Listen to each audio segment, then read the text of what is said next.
problem is exacerbated because people at the ego level do not want more consciousness. Okay? Consciousness is a problem for the ego.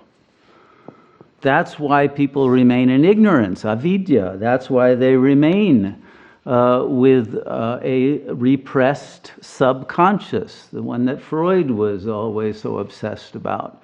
And the ego does not want to know truths and aspects of its existential situation that are too unbearable, that reveal its lack, that reveal its pettiness, its inauthenticity, its narcissism, its perversion, its pathologies to itself in too clear a way. It wants to be able to project out and judge others and try to remain in the clear from superego self-attacks as well as from accurate assessments from others of one's situation. And it wants to hide from its own consciousness because it doesn't feel like it could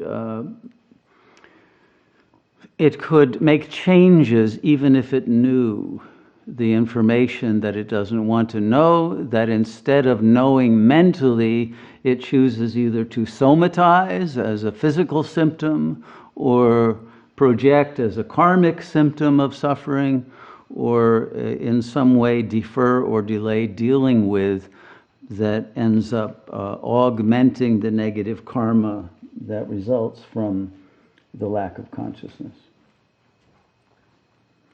So the ego, because it is living an inauthentic existence and in bad faith by definition, the ego at its own level of identification with the body cannot escape an animalistic psychology, okay? Because the body's an animal.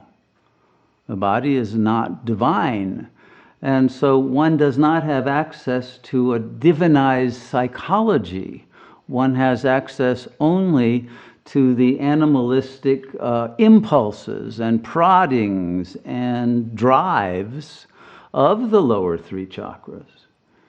It doesn't receive the input from the higher chakras. That's partly what's repressed and what's unavailable.